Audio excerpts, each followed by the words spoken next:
ya sea el aceite, las cajas de bola, los bombillos, las lámparas, lo que haya en el almacén, es lo que siempre van a vender por la izquierda para poder completar el salario que el Estado no les paga. Y su dosis de ejecutez también.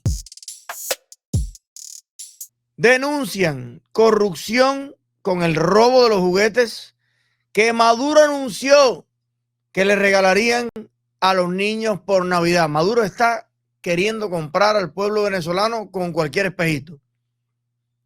Anda desesperado. Vamos a dar 34 días de Navidad. Bueno, empezó la Navidad desde septiembre. Vamos a hacer no sé cuántos días feriados, no sé cuántos de fiesta, no sé, todo. Y también regalar juguetes.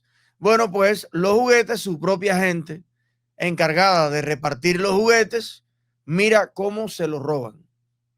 ¿Finalidad de esto cuál será? Acaba de salir en vivo que repartieron 2.500 juguetes para el pueblo, los hijos del pueblo que respalda al presidente Nicolás Maduro. Ahora, ¿quién me explica esto?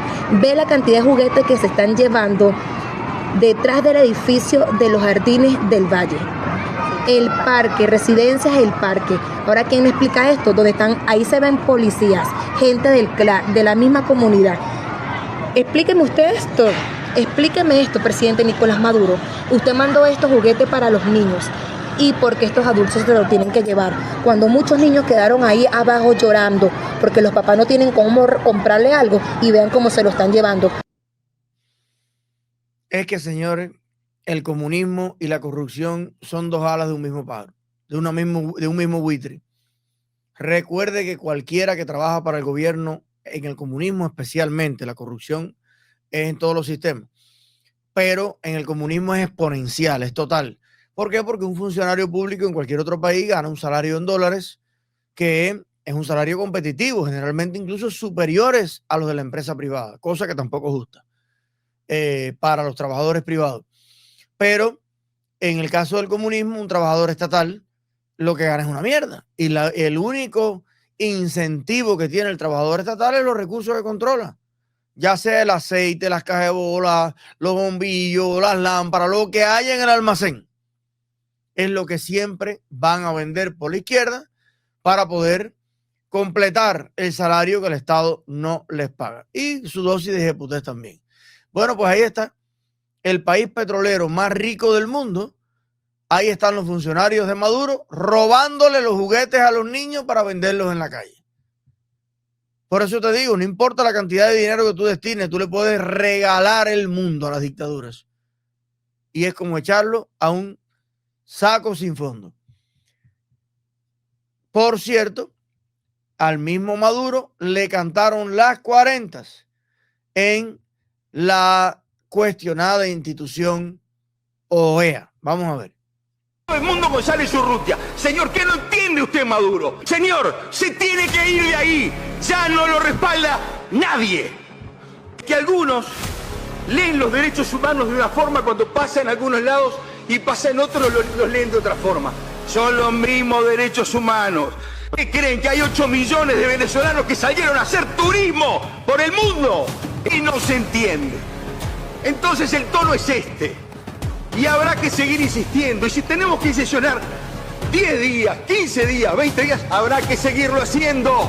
Habrá que seguirlo haciendo. Y habrá que seguirle diciendo al dictador. Bueno, pues hay raras excepciones honorables. Este soy yo. Él en la OEA y yo en Miami. A veces solo, con pocos amigos, a veces incomprendido, ganándonos las malas vibras o el odio de los que o no entienden o no quieren entender o se hacen los bobos. Los que se lo toman todo personal, los que te hacen 38 videos comiendo mierda, cuando la esencia es una sola y el mensaje es uno solo y el origen del asunto es uno solo. Pero yo creo que en la vida, cuando tú sabes cuál es el camino correcto, cuando tú sabes cuál es el lado derecho de la historia, solo o acompañado, hay que defender lo que es justo y lo que es verdad y lo que merece ser defendido. Así que mis respetos para el caballero. Pero él solo no es la OEA. La OEA se ha convertido, salvo estas excepciones, en un nido de ratas, como las Naciones Unidas, como el Consejo de Derechos Humanos, como la Corte Penal Internacional, como todos esos organismos que son parásitos que viven de los impuestos de todos nosotros y a la hora que los necesitamos no tienen las agallas, ni la disposición, ni el carácter, ni siquiera de señalar con fuerza a los tiranos asesinos de este mundo. Entonces, bueno, Bukele aseguró que cometieron un error en confiar en la OEA. Vamos a ver este interesante punto de vista. Precisamente vamos a buscar una organización en quien sí confiemos. Cometimos el error de confiar en la OEA, definitivamente. Cometimos el error de confiar en la OEA. Lo digo 2 veces por si alguien lo quiere sacar de contexto. Cometimos el error de confiar en la OEA porque ¿cómo pudimos haber confiado en gente que le da impunidad a criminales? Obviamente, pues, cuando uno llega a esto, uno piensa que esos organismos internacionales son pulcros. Y uno ve la OEA y la ONU, y uno ve el secretario general de la OEA en Washington, y uno piensa que esta gente es correcta.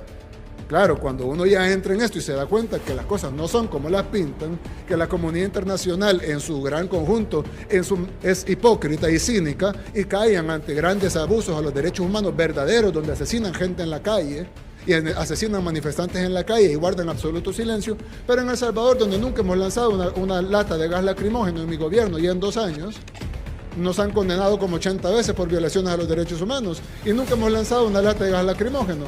Y en otros países donde asesinan a mansalva a los manifestantes, callan. Entonces uno se da cuenta que todo esto de la comunidad internacional y todo esto de las organizaciones internacionales no son los que lo pintan. ¿Lo sabía yo hace 2 años? No, no lo sabía, pero lo sé ahora, sí lo sé. Y ahora con esto que pasa ustedes ya lo saben también. Completamente de acuerdo. Y fíjate que Bukele, considerado el mejor presidente del mundo, Milei le está picando ahí también, pero Milei acaba de asumir el poder, lleva apenas 1 año. Bukele lleva 2, que tampoco es mucho, 2 o 3 o 4. Bueno, lleva un mandato y ahora fue recién electo. Estos videos no pretendemos que sean de ayer, ¿ok? Son videos que tienen un tiempito, pero que reflejan muy bien lo que está pasando hoy. Entonces, bueno, en muy poco tiempo ha logrado grandes cosas y él te lo dice. No, hace 2 años yo pensaba de otra manera, hace 2 años yo no lo sabía. Y hace 16 años Bukele dijo unas palabras de halago a la salud cubana, que todavía se lo siguen sacando. Bukele nunca había ido a Cuba. Y lo que había escuchado, si tú toda la vida has escuchado que los médicos de Cuba son los mejores y que los hospitales son los mejores, ¿qué tú quieres que él diga? Lo contrario a lo que ha escuchado por todas partes. No va a decir lo que escuchó. Ahora tiene más información y entiende mejor el asunto. Sí, todos evolucionamos y todos aprendemos. No, a mí lo que me molesta es la gente que se queda bruto la vida entera. No, porque tú en el desfile en 8º grado dijiste que sí, claro que lo dije. A voz en cuello. Pero yo no sabía lo que sé ahora. Ahora tú sigues repitiendo lo que decías en 2º grado. Entonces el que no ha aprendido nada eres tú. El inteligente, cuando tiene nueva información, cambia. El bruto, a pesar de todas las pruebas que le pone la vida, sigue necio en el error. Como algunos por ahí que siguen perseverando en el error. Esa es la diferencia. Comienzan a cerrar fronteras. Presuntamente el presidente de Panamá ordenó cerrar totalmente el Darién y aquí las cosas empiezan a coger forma. Vamos a ver. Vea, se puso grillera, esto en la frontera, vea cómo sellaron. Bien sellado ese camino, vea. No pasa ni aire.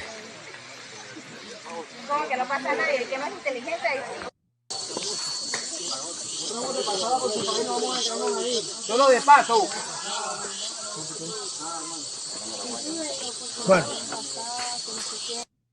Axel Kaiser también nos trae hoy una reflexión importantísima que creo que vale la pena analizar. Recuerda que esto es un canal de información y análisis, pero es una información de cultura general que debemos siempre repasar para también tener todos los argumentos en cualquier discusión que a usted se le presente en el mundo. Escuchemos y aprendamos del gran Kaiser sobre el tema de los impuestos. Importante entender los conceptos, ¿cierto? El Estado surge históricamente, esto lo explica Franz Oppenheimer, un sociólogo alemán muy importante del siglo pasado. Y el Estado surge históricamente como grupos de criminales, de saqueadores, que se dan cuenta que en lugar de ir, ¿no es cierto?, y matar a todas las personas para expropiarles sus cosechas y sus otras cosas, no pongan esa cara porque si no han leído el libro tienen que leerlo para que aprendan algo de historia, de cómo surge el Estado. Bueno, ellos se dan cuenta de que es mejor, ¿cierto? El Estado no siempre existió. No toda la historia humana vivimos con Estado. La mayor cantidad de la historia humana éramos tribus nómades, cazadoras, recolectoras, no teníamos Estado. ¿Ok? Bueno, entonces se dan cuenta que es mejor esclavizarlos y dejarles una parte del excedente para que ellos puedan vivir. Y ese es el origen de los impuestos. Los impuestos son originalmente un robo.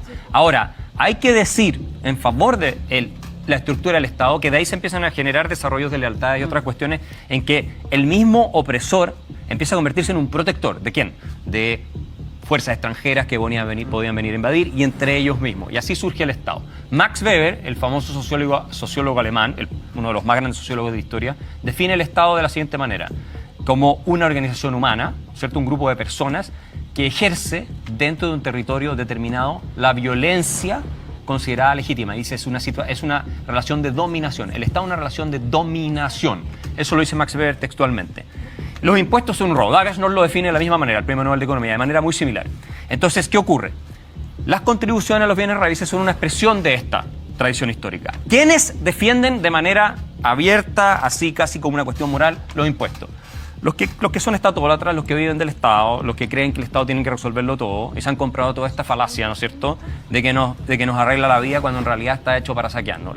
Por lo demás, las contribuciones son impuestos sobre plata que ya pagó, impuestos. Sí, claro. Porque tú para comprarte una casa tienes que haber trabajado sobre el cual ya pagaste impuestos por cada peso que te quedó. Y después lo que decía Gina era todo verdad. Tú terminas pagándole 2 o en el peor de los casos 3 o más casas. ¿A quién? No es el Estado no existe. Son personas de carne y hueso. Son los políticos y los amigos de los políticos que están poniendo en distintos cargos a vivir a expensas nuestras de manera completamente parasítica. Y si tú ves las cifras de incremento de funcionarios de empleados estatales, yo no hablo de funcionarios públicos, empleados estatales, los sueldos de los empleados estatales son mayores que en el sector privado. Eso lo hizo Clapes UC, están ahí los estudios. Y todo lo demás, y por lo demás, para terminar un punto, hay un estudio de la FEN, ¿cierto? De Gonzalo Sangüesa y Arturo Claro, muy interesante, de cómo toda esta expansión estatal y reformas que hemos hecho y alzas de impuestos, Chile es el segundo país que más paga impuestos en porcentaje de la recaudación total a las empresas, de la OCDE, paga más que los países desarrollados. ¿Cómo eso nos ha arruinado?